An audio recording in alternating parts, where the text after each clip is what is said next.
बिस्मिल्लाहिर्रहमानिर्रहीम। पाकिस्तान और दुनिया भर से तमाम देखने और सुनने वालों को मोहम्मद अफजल अवान की जानब से अस्सलाम वालेकुम। नाज़रीन, सुप्रीम कोर्ट के फैसले के बाद तमाम इत्तेहादी पार्टियां अपना होश खो बैठी हैं। अदालती उज़्मा के फैसले को न सिर्फ मुस्तरद किया है बल्कि इन पर इल्जाम तराशी शुरू कर दी है। वैसे ये नून लीग जमात की पुरानी रीति रिवाज है कि जब कोई फैसला इनके हक में आए तो ये बड़े बड़े दावे करती हैं, और जब कोई फैसला आयन और कानून के मुताबिक आए तो ये इल्जाम तराशी करना शुरू कर देती हैं, चाहे अदालती उज़्मा हो या फौज हो। अब सुप्रीम कोर्ट के हुक्म को मुस्तरद करना ये बागी होने की निशानी है, और बागी जो हो गया वो समझ ले गिरदार है, और गिरदार की सजा मेरे तमाम पाकिस्तानियों को बाखूबी मालूम है।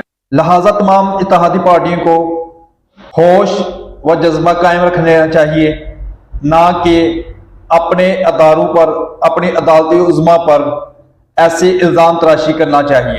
दूसरी जानब इलेक्शन कमीशन, दूसरी जानब कागजात नामजदगी के लिए जो इलेक्शन कमीशन की जानब से नोटिफिकेशन जारी हुआ है उसमें कागजात नामजदगी मुस्तरद या कबूल करने के लिए रीडिंग ऑफिसर के फैसलों के खिलाफ अपीलें 10/4/2023 होगी।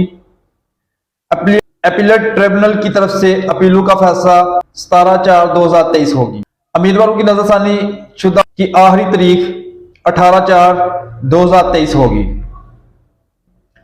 कागजात नामजदगी वापस लेने या उम्मीदवारों की नजरसानी शुदा की अशात की आखिरी तारीख 19/4/2023 होगी।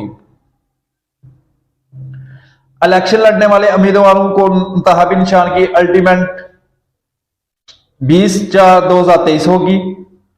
पोलिंग का दिन 14/5/2023 होगी।